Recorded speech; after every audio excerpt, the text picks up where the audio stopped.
다음으로 비상계엄 외신 공보 관련 직권남용 권리행사 방해에 대해 말씀드리겠습니다. 대법원 2018도 2236 전원합의체 판결에 따르면 공무원이 직권을 남용하여 타인으로 하여금 어떠한 일을 하게 한 경우라도 그 상대방이 공무원이나 유관기관의 임직원이고 그 상대방의 행위가 직무범위 내에서 이루어졌으면 특별한 사정이 없는 한 법령상 의무 없는 일을 한 것으로 보기 어렵다라고 판시하고 있습니다.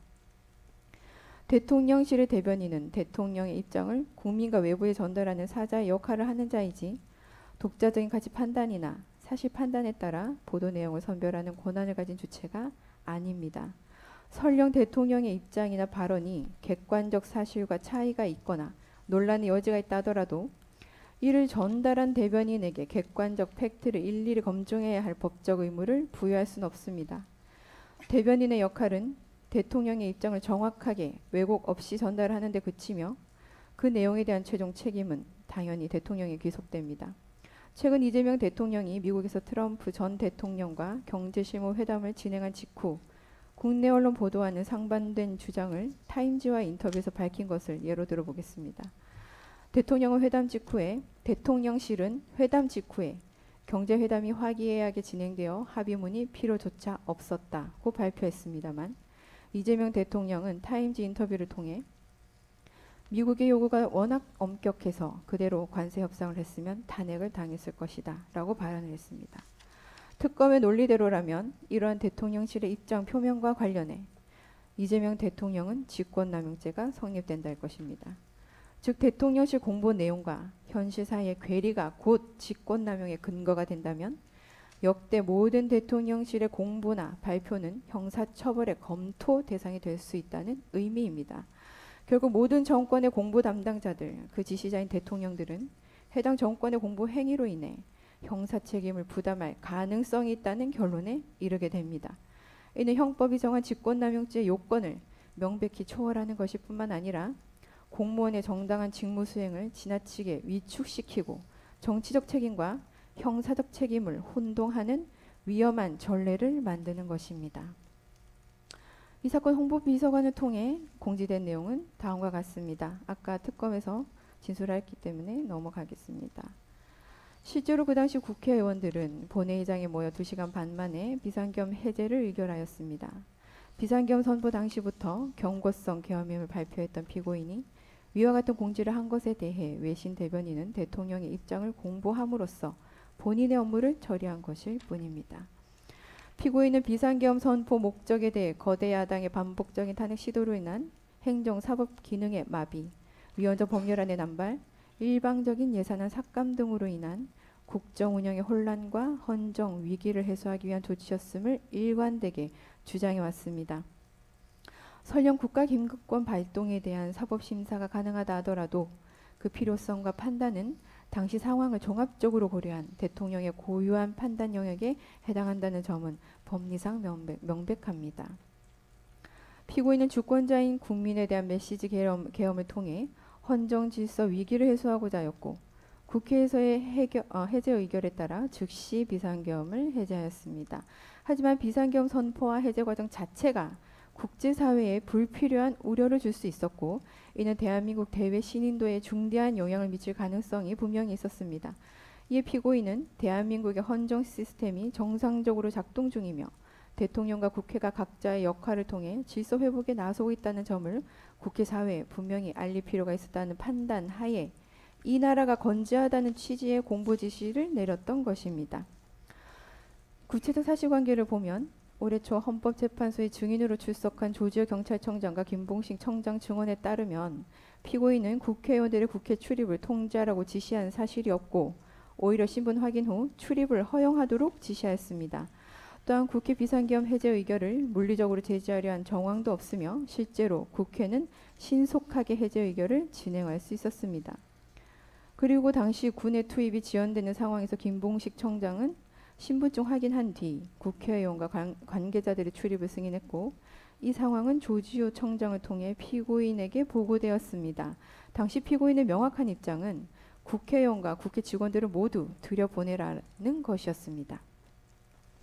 또 비상계엄 해제 의결 이후 피고인은 김봉식 청장에게 격려의 뜻을 전달하면서 경찰이 초기에 적절히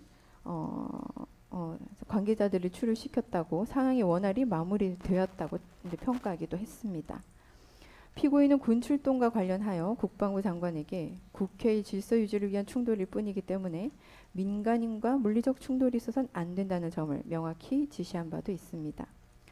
특검은 공소사실에서 피고인이 경찰을 시켜 국회 외곽을 봉쇄 및 차단하고 국회의원들을 다 잡아들이라 지시하고 국토방위사령부 병력으로 하여금 국회 진입, 비상겸 해제에게 방해 시도를 하고 본회의장 문을 부수고 총을 쏴서라도 끌어내라고 하였다. 그리고 주요 인사들에 대한 합동, 체포 등 편성 운영을 했다는 등등의 일방적인 주장을 하고 있지만 피고인은 현재 내란 우두머리 사건 재판에서 이에 대해 적극적으로 다투고 있습니다.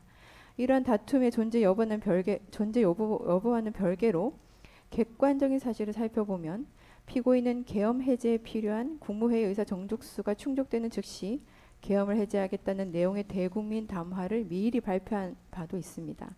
이후 국회의원들이 국회 입장에서 계엄 해제 요구 의결을 진행하자 피고인은 즉각적으로 병력을 철수시키고 국무회의를 개최하여 계엄을 해제하였습니다.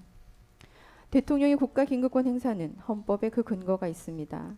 그리고 국회의 비상겸 해제 의결 및 해제 절차 과정은 오히려 대한민국의 헌정 시스템이 정상적이고 완전하게 작동하고 있음을 보여주는 방증일 것입니다.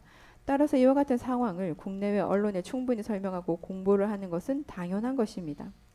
오히려 정부가 이러한 사실을 외신에 전혀 공지하지 않았다면 국제사회에 스스로 무정부 상태임을 자인하는 것과 같은 잘못된 인식을 줄 수 있고 이는 외교적 경제적으로 더 큰 혼란과 손실을 초래하였을 것입니다. 해외 홍보비서관은 외신 브리핑을 담당하는 직무에 있고 해당 직무 범위 내에서 정부의 비상겸 선포 및 해제에 관한 입장을 발표하였습니다. 이는 사전에 정해진 업무 절차와 기준에 따라 이루어진 것이므로 직무 범위를 일탈하거나 의무 없는 행위를 한 것이 아닙니다. 설령 상급 공무원이 대통령이 실무 공무원이 홍보비서관에게 비서관 본인의 일인 공보 업무를 지시한 행위가 일견 직권의 남용으로 평가된다 하더라도 앞서 언급한 대법원 전원합의체 판결에 따르면 그 지시에 따라 이행된 행위가 법령에 정해진 실무 공무원의 직무 범위 내라면 이는 의무 없는 일을 하게 한 것으로 볼 수 없는 것입니다. 따라서 이와 같은 경우 직권남용 권리행사 방해죄의 구성 요건을 충족하지 않으며 형사처벌의 대상이 되지 않습니다. 결론적으로 이 사건에서 대통령의 입장을 외신 브리핑을 통해 발표하도록 한 행위는 외신 대변인에게 직무 외의 의무를 부과한 것이 아니라 본래의 직무 범위 내에서 이루어진 것으로 봐야 하고 이런 피고인의 행위를 두고 직권남용 권리행사 방해가 성립한다고 보는 것은 사실관계와 법리 양면을 모두 왜곡한 해석에 해당합니다. 따라서 특검의 기소는 법적 근거에 기초하였다기보다는 정치적 목적이 개입된 기획기소로 평가될 수 있다는 우려가 있습니다. 앞선 공소사실들은 비상계엄이라는 단어가 주는 과거의 프레임이 국민의 내면에 집단적으로 소환되어 비실질적인 두려움을 부여하였다는 점, 이러한 두려움을 일부 정치권에서는 철저하게 사법부 길들이기와 지방선거의 활용을 목적으로 이용하려 하긴 하지만 그럼에도 우리 당사자들이 본 법정에서 보고 듣고 판단해야 하는 것은 이 사건 공소사실의 사실관계 그 자체입니다. 재판부께서는 대공무사의 공정함까지는 아니시더라도 법리를 중심으로 최소한 합리적 판단을 해주시길 요청드리는 바입니다. 다음 공소사실로 넘어가도록 하겠습니다.